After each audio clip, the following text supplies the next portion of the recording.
कर दी है?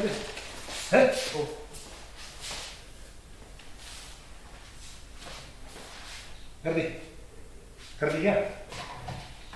Hello students, good morning everyone. तो अभी आप अच्छे होंगे घर पे। तो फर्स्ट यूनिट हम कंप्लीट कर चुके हैं, ठीक है। एक्चुअल जो फिजिक्स है वो आपकी आज से स्टार्ट होगी, ठीक है। और उस यूनिट के नेम है अब अगली जो 2 यूनिट करेंगे हम, वो दोनों यूनिट है ये किस तरह है, मैकेनिक्स,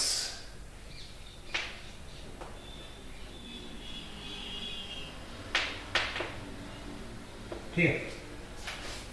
मैकेनिक्स हम स्टार्ट करेंगे। अगली जो 2 यूनिट आपके आएंगी, सेकेंड एंड थर्ड, वो मैकेनिक्स की यूनिट है। मैकेनिक्स का मतलब क्या होता है? Study of motion.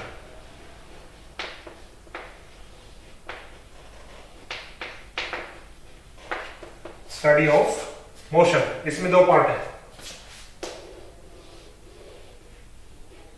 एक है काइनेमेटिक्स और एक है डायनामिक्स, ठीक है। ये आपकी थर्ड यूनिट है और ये आपकी सेकंड यूनिट है, ओके। तो इन दोनों का मतलब समझिए आप पहले क्या क्या है। काइनेमेटिक्स का मतलब क्या है? Study of motion without any regions.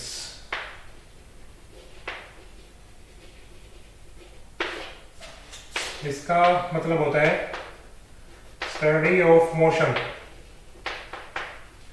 With reasons knowing, means why, ऐसा क्यों हुआ, ठीक है। इसमें वेयर वैन इंग्लिश की बातें आपको बता रहा हूं, ठीक है। तो काइनेमेटिक्स का मतलब क्या है कि आपको क्या करना है, अब स्टडी ऑफ मोशन पढ़ना है विदाउट नोइंग द रीजन। उसका रीजन हमें पता नहीं होना चाहिए, ठीक है। हमें नहीं पता करना उसका कि उसका रीजन क्या है, किस तरह बॉडी मोशन के अंदर है। इसमें कोई बॉडी मोशन के अंदर है तो कैसे मोशन में आई वो हमें पता करना है, ठीक है। तो इसका मतलब पूरा चैप्टर ये होता है फोर्स, जो अगला चैप्टर हम पढ़ेंगे। तो हमें तो ये काम करना है, kinematics, study of motion without knowing any reason, ठीक है। तो स्टार्ट करते हैं हम। आज का काम हम करेंगे हिस्ट्री ऑफ काइनेमेटिक्स, इंट्रोडक्शन। अब फिजिक्स जो पढ़ेंगे वो एक अच्छे लेवल की पढ़ेंगे, मीन्स HC वर्मा और NCERT से हम फिजिक्स करने की कोशिश करेंगे हम आगे से, ठीक है। तो सबसे पहले हम पार्ट पढ़ेंगे हिस्ट्री ऑफ काइनेमेटिक्स। नोट्स आप खुद बना लेना, जो मैं बताऊंगा उसके हिसाब से। आपको बुक आपके पास होगी, प्रदीप, NCERT, जो बुक आपके पास है वहां से। पहले मैं इसकी हिस्ट्री बताता हूँ आपको कि हिस्ट्री ऑफ काइनेमेटिक्स है क्या, कहाँ से जनरेट हुई, कैसे ये आई, ठीक है। हो सके तो ये सभी वीडियो देखना, चेक करना आप, ठीक है। देखिए, सबसे पहला काम कि मैं आपसे पूछूं कि सबसे पहला फिजिसिस्ट कौन था, ठीक है। सबसे पहला फिजिसिस्ट कौन था? तो आंसर आता है, सबसे पहला जो फिजिसिस्ट था ना वो था एरिस्टोटल। कौन था? एरिस्टोटल, ठीक है। एरिस्टोटल ने क्या बताया? सिर्फ और सिर्फ उसने प्रेडिक्शन दी थी हमें, ठीक है। आपसे कोई कभी पूछा जाए कि हु वाज द फर्स्ट फिजिशियस, तो आप क्या बताएंगे कि पहला फिजिशियस्ट कौन था? एरिस्टोटल, ठीक है। इस एरिस्टोटल ने क्या बताया? Only predictions. ये सिर्फ आज मैं आपको हिस्ट्री बता रहा हूं ताकि आपका इंटरेस्ट बना रहे, समझ में आता रहे आगे, ठीक है। Only prediction, not measure, not measuring, ठीक है। मतलब मेजरमेंट में इसका कोई हाथ नहीं था, इसने सिर्फ और सिर्फ प्रेडिक्शंस की थी। उसी को हमने साइंस में फॉलो किया था, फिजिक्स में फॉलो किया था, ठीक है। इसके बाद एक साइंटिस्ट आया गैलीलियो, जिसने प्रेडिक्शन नहीं की, मेजरमेंट की, और यहीं से फिजिक्स के हम स्टार्टिंग करते हैं मेजरमेंट से, ठीक है। लेंथ, टाइम, ये जो चीज मेजरमेंट हुई ना, ये किसके द्वारा दी गई है? गैलीलियो के द्वारा, ठीक है। पहले क्या था कि जैसे टाइम था, टाइम, ठीक है, पहले कोई टाइम का कोई बाउंडेशन था नहीं कि 12 बज रहे हैं, 2 बज रहे हैं, 3 बज रहे हैं, ठीक है। तो पहले के जमाने में लोग कहते थे कि सुबह की खड़, शाम की खड़, दोपहर की खड़, ऐसे नहीं कहते थे। रात की खड़ होगी भाई, एक दोपहरी होगी, मतलब ऐसे नहीं कहते थे, ठीक है। तो टाइम पीरियड का पता नहीं लगता था, ठीक है।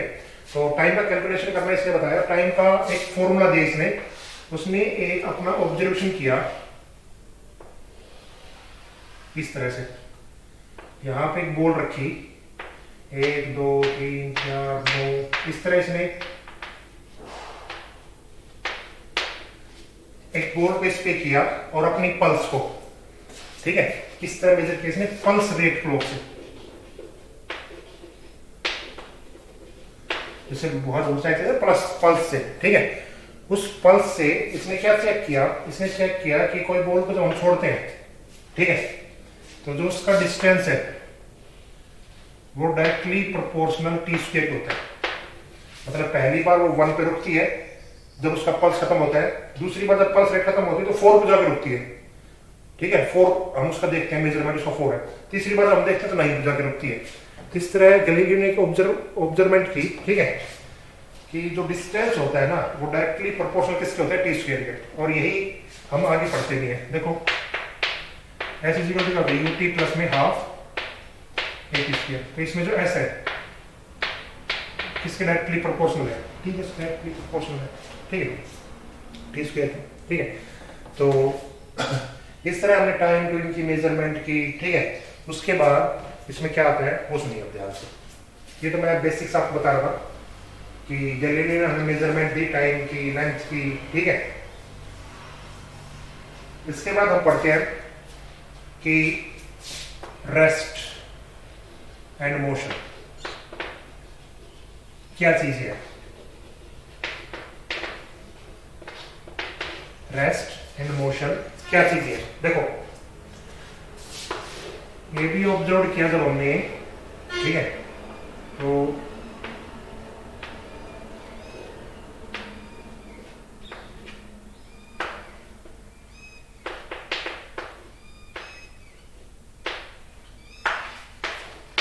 अच्छा एक काम तो आप करना सीख लीजिए। अब इस तरह का सिंबल आप बनाना सीख लीजिए। ये एक ऑब्जेक्ट है, आदमी है, ठीक है, क्योंकि +1 के बुक में आपको मैकेनिक्स में हर जगह यही काम आएंगे, ठीक है। तो A B C, ठीक है। देखो क्या बताया कि कोई ऑब्जेक्ट जब मूव करता है, ठीक है, तो इसके कंपेयर में ये दोनों ऑब्जेक्ट मूव कर रहे हैं इसके साथ। इसके कंपेयर में ये दोनों ऑब्जेक्ट इसके साथ क्या कर रहे हैं? मूव कर रहे हैं, आगे चल रहे हैं वेलोसिटी से, ठीक है। लेकिन इसके कंपेयर में ये जो ऑब्जेक्ट है, ये ऑब्जेक्ट, ठीक है, ये ऑब्जेक्ट इसके कंपेयर में कैसा है? रेस्ट पे। दिख रहा है आपको साफ साफ? भाई कोई गाड़ी है, इसमें चल रहे हैं, ये दोनों आपस में किसमें दिखेंगे आपको? रेस्ट पे, ठीक है।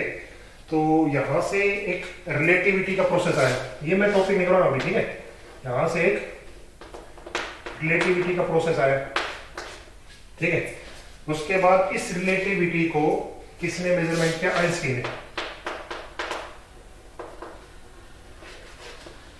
ठीक है। आइंस्टीन ने 2 चीजें बताई। क्या? कि इस यहां पे 2 तरह के मास होते हैं, एक होता है मूविंग मास और एक होता है रेस्ट मास। 2 तरह के उसने मास डिफाइन किए, एक होता है मूविंग मास जो चल रहा है, और एक होता है रेस्ट मास, ठीक है, इसके लिए और इसके लिए, ठीक है। और उस रेस्ट मास की उसने इक्वेशन ये बनाई, शायद कहीं आपने पढ़ी हो लेकिन अभी आपके यूजफुल नहीं है, ठीक है। तो उसने बताया कि मूविंग मास और रेस्ट मास में ये डिफरेंस होता है, ठीक है। तो रेस्ट और मोशन डिफाइन करने का तरीका क्या था कि कोई ऑब्जेक्ट जब रेस्ट पे होता है तो इसका मतलब उसकी पोजीशन टाइम के साथ चेंज नहीं होती है। कोई ऑब्जेक्ट जब मोशन में होता है तो उसकी पोजीशन टाइम के साथ चेंज हो जाती है, ठीक है। ये उन्होंने बताया रेस्ट और मोशन, ठीक है। उसके बाद हम पढ़ते हैं इसमें आगे, देखिए ये सिर्फ इंट्रोडक्शन क्लासेस है, ठीक है। जो जो काम की चीजें छोटी मोटी जो डेफिनेशन है वो आप बुक से देख के लिखेंगे आराम से। उसके बाद एक term I frame of reference.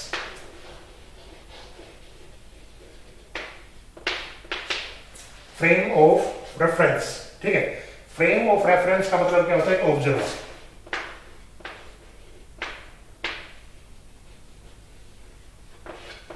एक ऑब्जर्वर, ठीक है। ऐसा देखो, ऐसा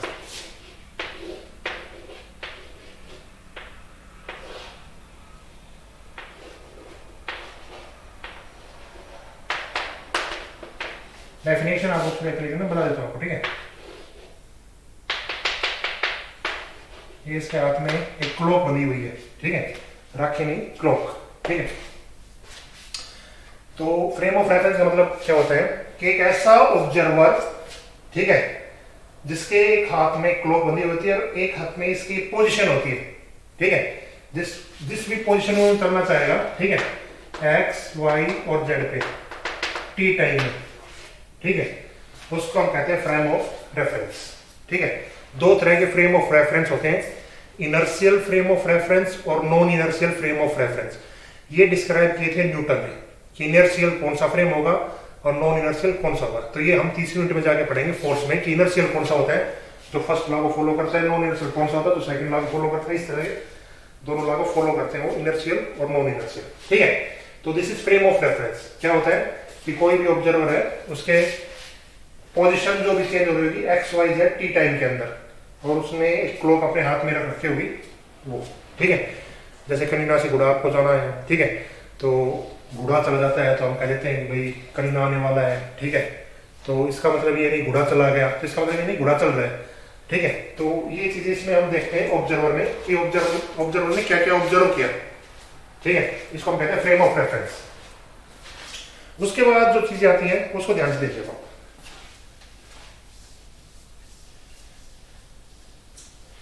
उसके बाद हम हर चीज को देखो, फिजिक्स में ना हम हर चीज को किस तरह पढ़ना चाहते हैं? सिंपल वे में।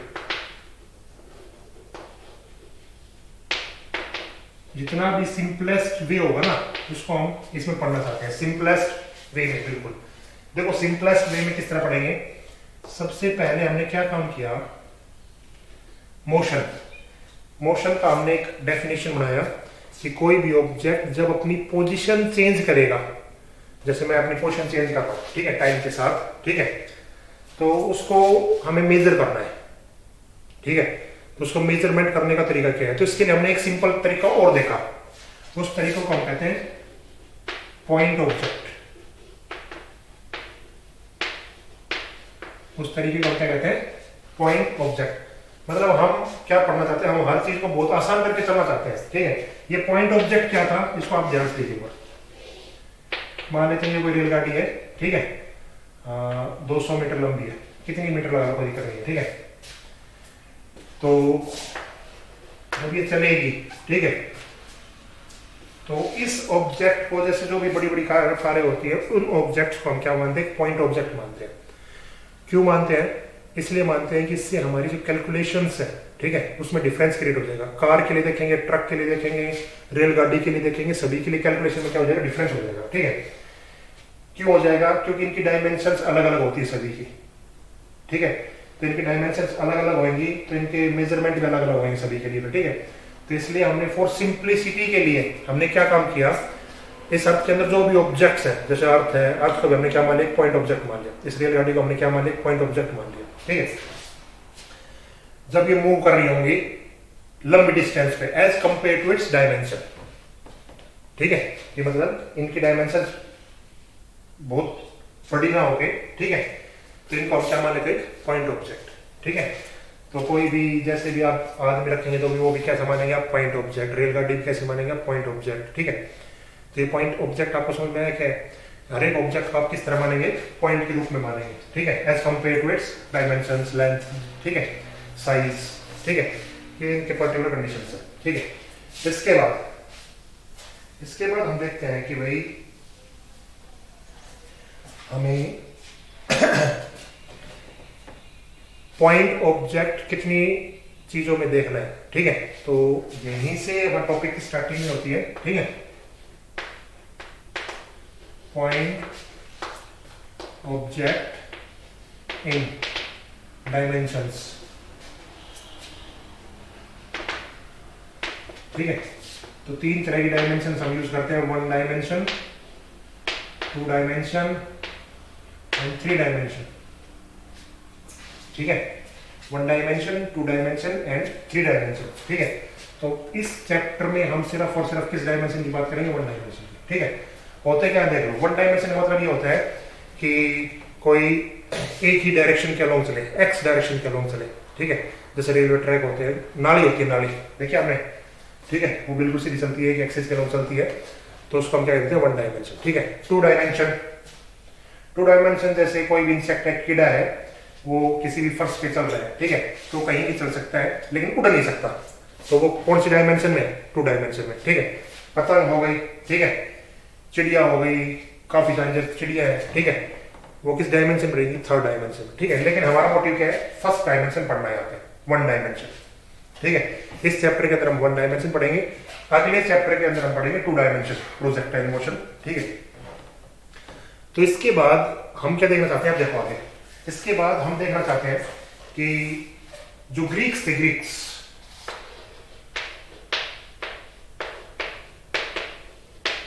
ये बहुत अच्छे लर्नर थे भाई किसी टाइम पे, ग्रीक्स थे ना, ग्रीक्स, वो बहुत ही अच्छे लर्नर थे किसी टाइम पे। तो इन्होंने अपनी डिस्कवरी में बहुत सारी चीजें बताई, बहुत अच्छी अच्छी चीजें बताई, ठीक है। लेकिन जब बात स्पीड की आई, जब बात स्पीड की आई, ठीक है, तो ये भी इनको नहीं बता पाए थे। पहले जो होते थे ना ग्रीक्स, वो एक अच्छे लर्नर थे, अल्फा बीटा ये सभी ना ग्रीक्स ने किए थे, अल्फा बीटा जो होते हैं ना, पढ़ते हैं, ठीक है। इंडियंस इतने टैलेंटेड नहीं थे, इतने अच्छे लर्नर नहीं थे किसी टाइम पे, तभी ग्रीक्स ने ही ये सारी चीजें बताई थी, ठीक है। तो आप ग्रीक्स का वर्ड आप काफी बार सुनेंगे। तो एक बार एक क्वेश्चन इनको भी दिया गया ग्रीक्स को, और ये इस क्वेश्चन में फंस गए, ठीक है। वो क्वेश्चन मैं आपको बताता हूँ क्या है वो क्वेश्चन। तो वो क्वेश्चन है, कोई बैलून है, ठीक है, उसको हमने इंक्रीज किया है at the rate of 100 centimetre पर सेकेंड,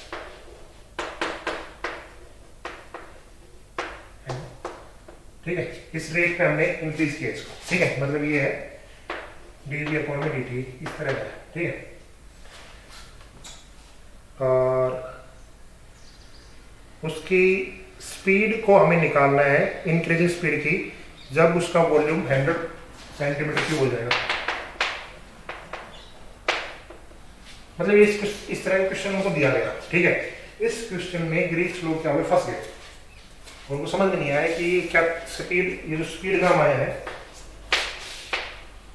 ये नाम कहां से आया और ये क्या चीज है, ठीक है। और वो इस क्वेश्चन को बता नहीं पाए। हम तो कर लेते हैं आजकल, क्यों कर लेते हैं, क्योंकि हमें तो पता है इनका डिफरेंशिएशन और इंटीग्रेशन करना तरीका पता है, ठीक है। हम तो भाई इनका क्या करेंगे, जैसे ही बैलून है, इसका वॉल्यूम कितना होगा, 4/3 IR3, हम क्या निकाल लेंगे, इसका रेट निकाल लेंगे और आर के वैल्यू रख देंगे, dv/dt निकाल लेंगे ना। तो इसका जो डिफरेंशिएशन आएगा 3r², 3 4πr², ठीक है। dv/dr की वैल्यू आ गई, और dv/dt की निकालना चाहते हैं तो dv/dr इंटू dr/dt, तो dr/dt आपको निकालना है, ठीक है। तो हम डिफरेंशिएशन के तरीके से हम इसको निकाल सकते हैं, अब आसान हो गया ना काम। तो जब उस टाइम स्पीड को निकालने का तरीका किसी के पास नहीं था, ये ग्रीक्स भी फेल हो गए, ठीक है। तो एक साइंटिस्ट आए, जेनो, एक अच्छे फिलोसोफर थे जेनो।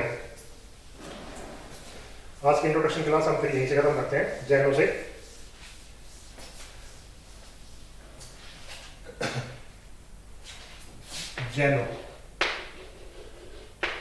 जेनो ने एक कंसेप्ट दिया स्पीड का, जिसके बाद इस पे काम जो किया ना, 2 साइंटिस्टों ने काम किया, जिसके बाद हम स्पीड निकालने का तरीका सीखे कि स्पीड क्या होती है। न्यूटन और लाइबनिज, ये 2 साइंटिस्ट थे। फिर इन्होंने अपने अपने देश में स्पीड को क्या किया, डिफाइन करने का तरीका सीख लिया, और जिससे हम स्पीड निकालना सीख गए, और आजकल हम यही प्रोसीजर हम यूज करते हैं। ठीक है। वो जेनो का कंसेप्ट क्या था वो बताता हूँ आपको क्या था, जिसको लेकर इन्होंने काम करने का तरीका सीखा। वो जेनो का कंसेप्ट ये था कि एक बहुत फेमस स्टोरी है,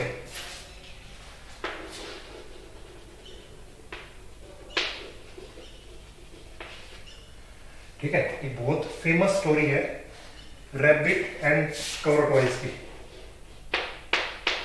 सुनी होगी आपने, रैबिट और टॉर्टोइज की, खरगोश और कछुए की।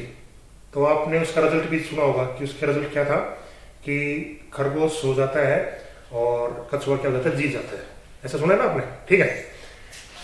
लेकिन जैनो ने जो अपना कंसेप्ट दिया, उस कंसेप्ट में उसने क्या बताया कि मान लो वो खरगोश सो के उठ गया, जैसे मैं बताता हूं आपको, ये रैबिट है या टॉर्टोइज है, ठीक है,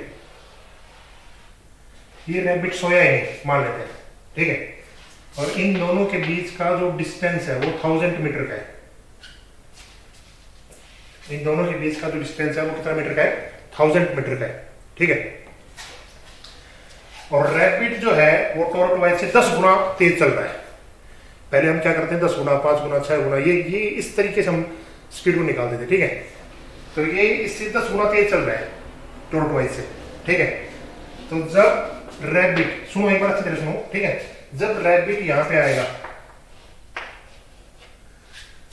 तो क्या ये टॉर्टोइज यहां पे रहेगा, नहीं रहेगा, क्यों, क्योंकि 10 गुना स्पीड से चल रहा है। तो इसका मतलब टॉर्टोइज इससे कहां निकल जाएगा, 100 मीटर आगे निकल जाएगा ना आगे, ठीक है। उसके बाद रैबिट फिर भागता है, फिर यहां पे आता है।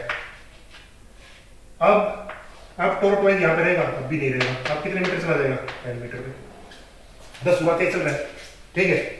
उसके बाद जब ये यहां पे आएगा रैबिट, ठीक है, तो टॉर्टोइज कितना चलेगा, 1 मीटर दूर हो जाएगा, 1 मीटर नहीं हो जाएगा, देखो आप, देखो नहीं, क्या टॉर्टोइज वहीं पे मिलेगा, नहीं मिलेगा। अब उसके बाद रैबिट जब 1 मीटर पे चलता है, ठीक है, तो टॉर्टोइज कितना चल लेगा, 1/10 मीटर। उसके बाद 1/1000 मीटर, ठीक है। इस तरह क्या किया, जिन्होंने क्या कंसेप्ट निकाला, इस तरह तो ये रैबिट कभी भी कछुए को पकड़ नहीं पाएगा। अगर यही डिस्टेंस हम देखते रहेंगे तो इस तरह तो रैबिट कभी भी कछुए को पकड़ नहीं पाएगा। 1/10 मीटर, 1000, 10 लाख, जितने भी होंगे उतनी दूर वो कछुओं से रहेगा। मेरे समझ तरीका समझ में आया वो क्या था, ठीक है। तो ये कंसेप्ट उसने दिया, तो उसने क्या बताया कि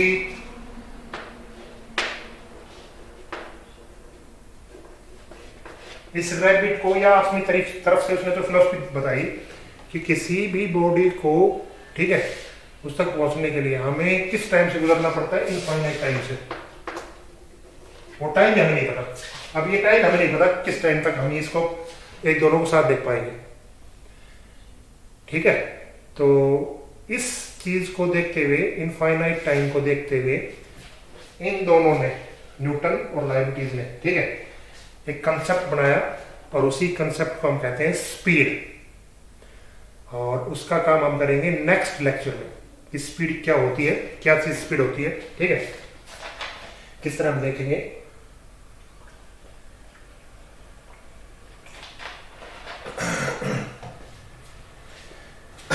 इससे पहले अब थोड़ा ध्यान से देखिए, आज के टॉपिक कौन कौन से कंप्लीट हुए जो आपको अपनी बुक से देख के लिख ले। देखो, सबसे पहला काम, देखो मेरे साथ साथ लिखना, कभी आप मेरे साथ साथ लिख लो। सबसे पहला काम आपको करना है, काइनेमेटिक्स क्या होते हैं। मैकेनिक्स लिखा था, काइनेमेटिक्स और डायनेमिक्स, ठीक है। रेस्ट और मोशन क्या होते हैं मैंने आपको बता दिया, रिलेटिविटी बता दी है, ठीक है, कि एक ऑब्जेक्ट एक ही टाइम पर रेस्ट में दिख सकता है और एक टाइम पे मोशन दिख सकता है। तीसरी बात, मोशन आपको पढ़ने हैं कौन सी डायमेंशन, 1 डायमेंशन। उसके लिए आपको 2 चीजें पढ़नी पड़ेंगी, तो पॉइंट ऑब्जेक्ट और एक फ्रेम ऑफ रेफरेंस, ठीक है। फिर उसके बाद आपको डायमेंशन देखनी है, 1 डायमेंशन क्या होती है, 2 डायमेंशन क्या होती है, 3 डायमेंशन क्या होती है, ठीक है। उसके बाद हम पढ़ेंगे कंसेप्ट ऑफ स्पीड। उसमें पहले पढ़ेंगे हम डिस्टेंस, डिस्प्लेसमेंट, ये जो हम पढ़ चुके हैं। उसके बाद हम पढ़ेंगे, अगले वीडियो हम पढ़ेंगे न्यूटन और लाइबनिज ने किस तरह स्पीड को डिफाइन किया, डिस्टेंस, डिस्प्लेसमेंट। तो आपको कौन कौन से टॉपिक लेने हैं।